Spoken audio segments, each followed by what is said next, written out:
Good afternoon. Is this the parsonage? Aye. Is the clergyman in? Nay. Will he be home soon? Nay, his father's died and he'll most likely be away a fortnight, or even more. Is there a lady of the house? Yeah, I keep house here, and I've note for charity. Thank you. Excuse me for disturbing you. But is a servant wanted here, please?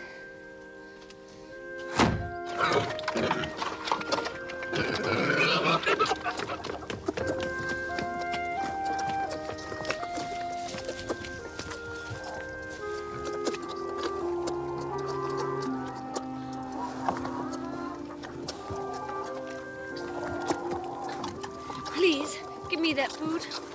Mother, there's a beggar woman here who wants me to give her my porridge. Well, lass, give it to her if pigs don't want it.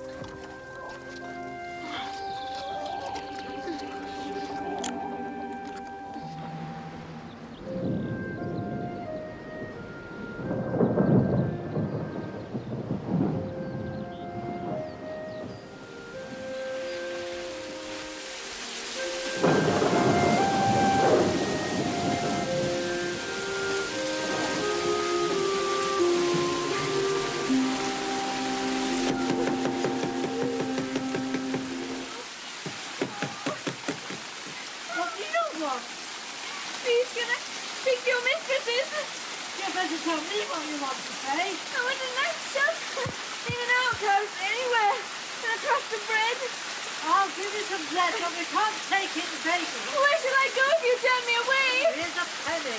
Now go. Please, I can go no further. But don't close the door, please, don't. Stop pushing. The rain's coming in. Oh.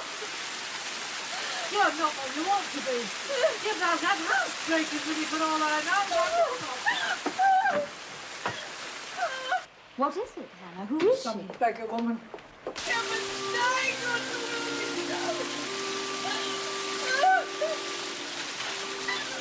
Anna! Open quickly!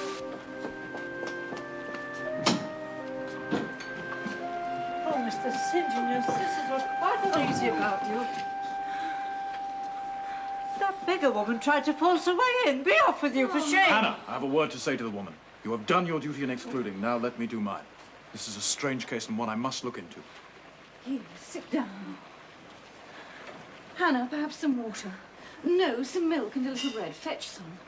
Oh, she's worn almost to nothing. Not too much at first. She is too unwell. What is your name? My name is Jane. Jane Elliot. And where do you live? Where are your friends? Can we send for anyone you know? What account can you give of yourself? So I can tell you nothing tonight. What then do you wish me to do for you? Nothing.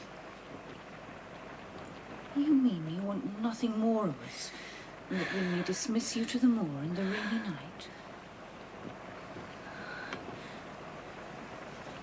I trust you. You would not do that to a stray dog tonight. Do with me as you wish. But please excuse me from talking. My breath is short and I feel a spasm when I speak. Do try to eat. Yes, try. Mary, Diana, let us go to the parlour. Anna, attend her. Come.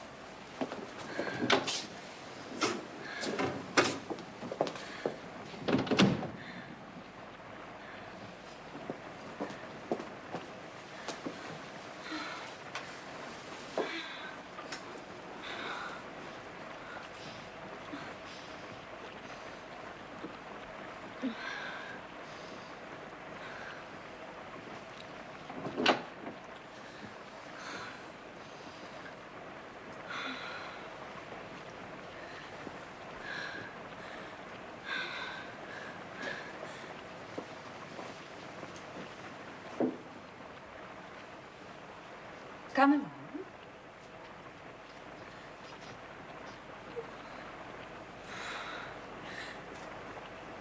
I'm to go. Straight upstairs, out of those wet clothes and into a good warm bed. Diana's up there now lighting a fire. Here, let me help you. Hannah, bring up some hot water bottles.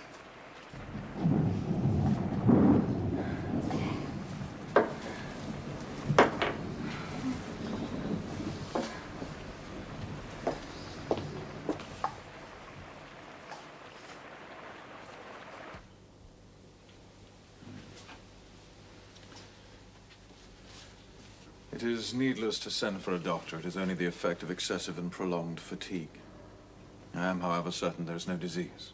Heaven be thanked. As soon as she can take sufficient nourishment, she will regain her strength. She has rather an unusual face, but I see no sign of vulgarity or degradation. The very opposite. To speak the truth, St. John, my heart rather warms to the poor little soul. I wish we could help her permanently. It is hardly likely. You'll find, probably, she is a young lady who has had a misunderstanding with her friends and injudiciously left them. We may perhaps restore her to them, if she is not obstinate. She looks sensible. It is strange. The grace and harmony of beauty are quite wanting in her features. She is not at all handsome. She is so ill, St. John. Let her sleep. Come. Willst du die anderen verstehen? Blick in dein eigenes Herz. It means, wouldst thou understand others? Look in thine own heart. So true. Drink your milk, miss. Still on with that German. What good does it do you? Mary and I mean to teach it. That way we can make more money than we do now. Very like. But give over. You've done enough. Yes. And I think Jane can sleep now. Good night, my dear. Good night.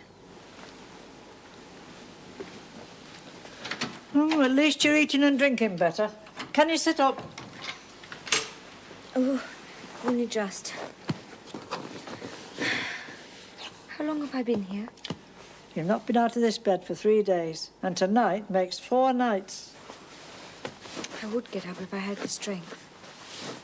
And I have nothing to wear. My clothes are ruined. One thing at a time. Lie back now and sleep like Miss Diana told you. Good night, then. Wish I could get to my bed when I fancy.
Good morning, Hannah.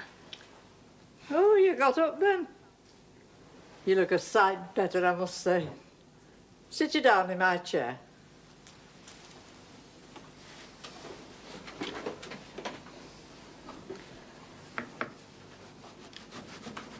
Did you ever go begging before you came here? I'm no beggar, any more than you or your young ladies. I do not understand that. You got like no house and no brass, I guess. It does not make me a beggar. Are you book learned? Yes. I was at a boarding school for 8 years. Whatever can you keep yourself for, then? I have done so, and I hope I will again in the future. What are you going to do with those apples? Make them into pies. Give them to me and I'll peel them for you. Very well.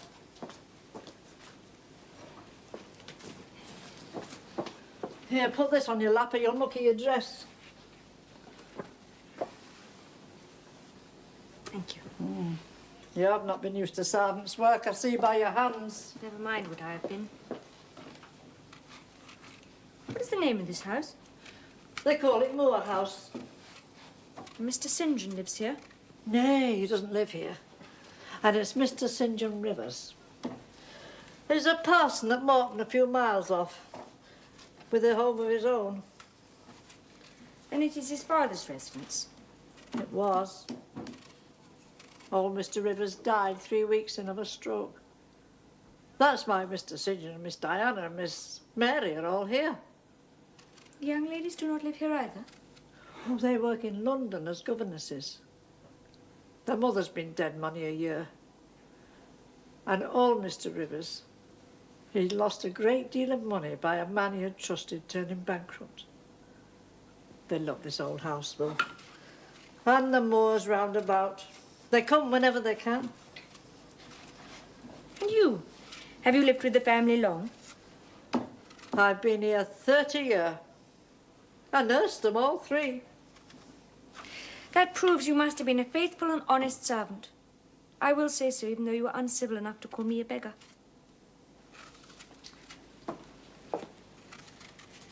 There's so many cheats about, you must forgive me. You mustn't be too hard on me. You look a right down decent little creature. That'll do. Shake hands. Oh, you lass. I know you want to talk, but you've got the look of a lady. Someone must be worrying about you. Yes. It hurts me so I cannot bear to think about it. I dare not communicate. I dare not. The more you eat, the better. I've never eaten so much. You are hungry. I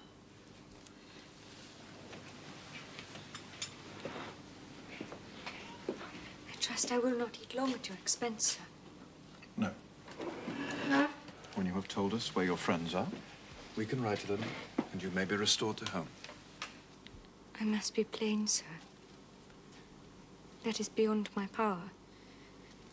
I am without home or friends. A most singular position. You wear no ring. You are a spinster. Why, St. John, she cannot be above 17 years of age. I'm near 19. No, I'm not married.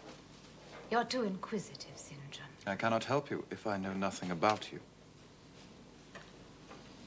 I want only to be put in the way of some work I can do, to earn the bare necessaries of life. I will aid you in that to the best of my powers, but I Oh, still... don't make her talk any more, St. John. One can see that she's not yet fit for excitement. Come and sit here, Miss Elliot.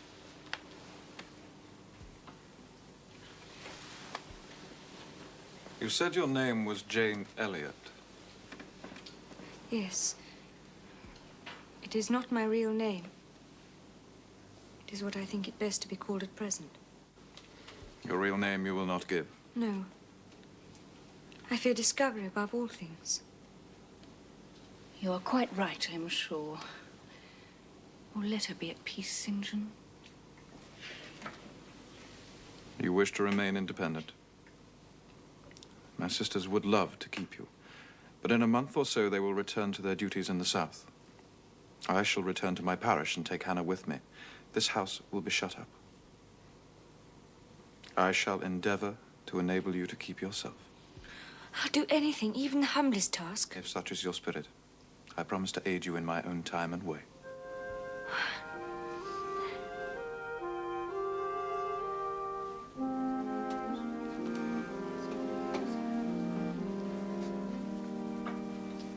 Even away from his parish, St. John will go out visiting the sick and the poor. He lives only for his vocation, Jane. Ah, here he comes at last.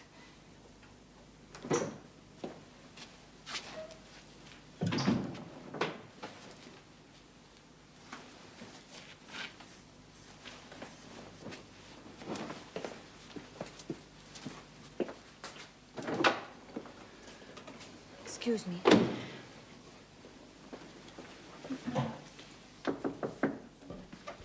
Come in.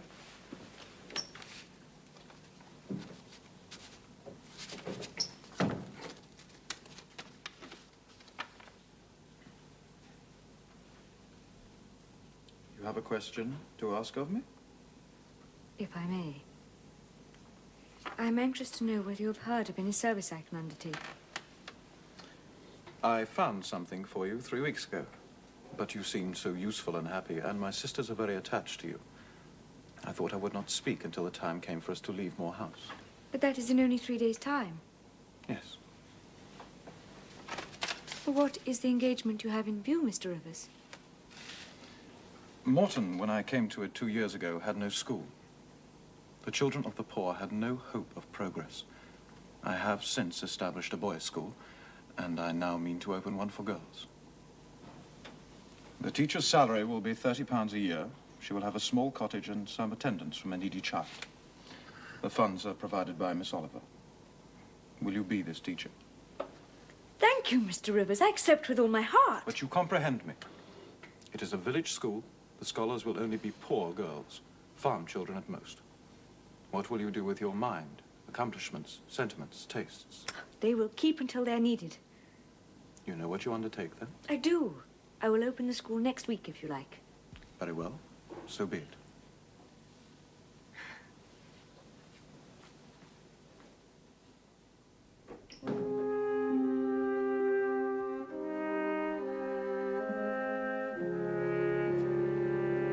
And I'm to start in 3 days' time. Oh, Jane, it is a great sacrifice you make.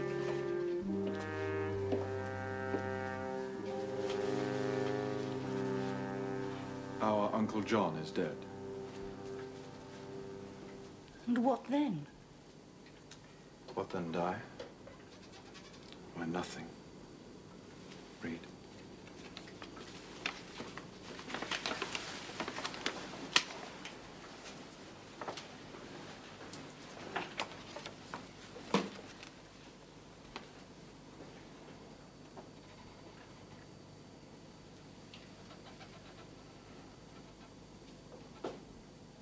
Amen. We may at least live. We shall be no worse off than we were before. It does force upon the mind what might have been. Too vivid a contrast with what is.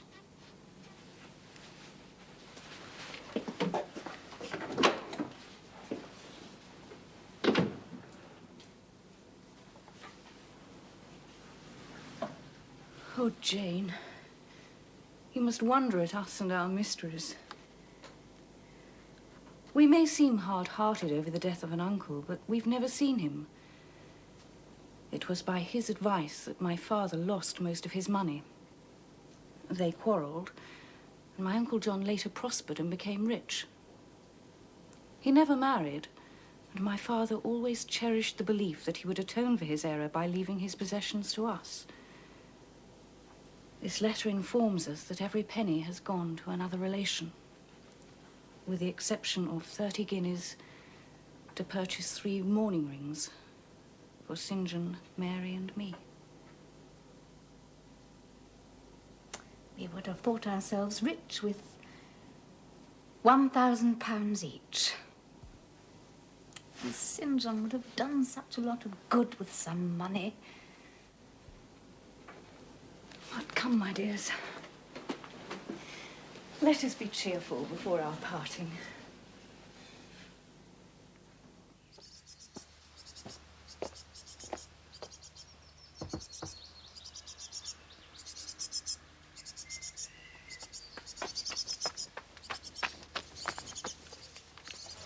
Good day, Miss Elliot. Good day, Mr. Rivers. Please, won't you come in?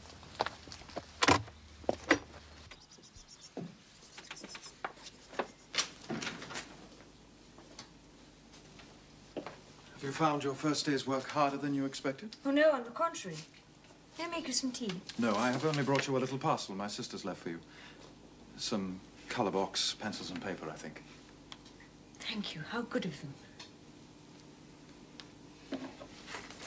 But perhaps your accommodation is not All I see has made me thankful. Good. Miss Elliot, I counsel you very firmly to resist every temptation to look back. Why do you say that? I see something in your eyes. It is a restlessness. You will not stay long at Morton. Why? I'm not ambitious. No? I know I am. What made you use the word?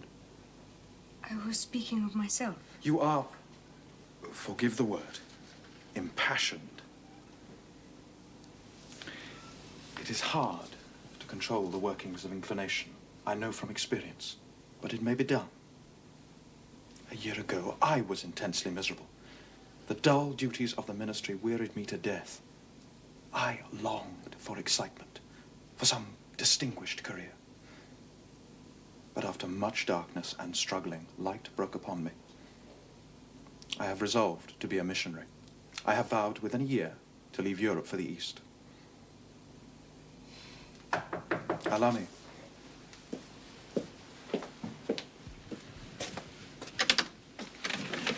Oh, good evening, Mr. Rivers. Good evening. Papa told me that the new mistress was come, and I ran up the valley to see her. This is she. Do you think you will like Morton? Oh, I hope so. You're Miss Oliver? Indeed I am. Do you like your house? Greatly. And I thank you for all you've done to provide for me. I shall come up to help you sometimes. Mr. Rivers, I have been so gay of late. I was dancing till 2 o'clock this morning. You're quite a stranger at the Hall. Will you return with me and visit Papa? It is not a seasonable hour to intrude on Mr. Oliver. Oh, I declare it is. Why are you so very shy and somber? Oh, I'm so thoughtless. You are sad after parting with your sisters. Do come. We will be company for you. Not tonight. Well, if you're so obstinate, I must leave you.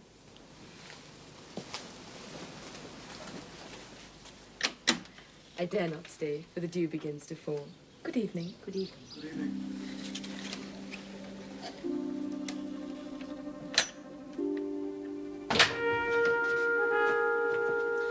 Mr. Briggs, you were kind enough to concern yourself in the affairs of myself and Miss Eyre, but a few days since... Sir. I know you were only doing your duty. I was, Mr. Rochester.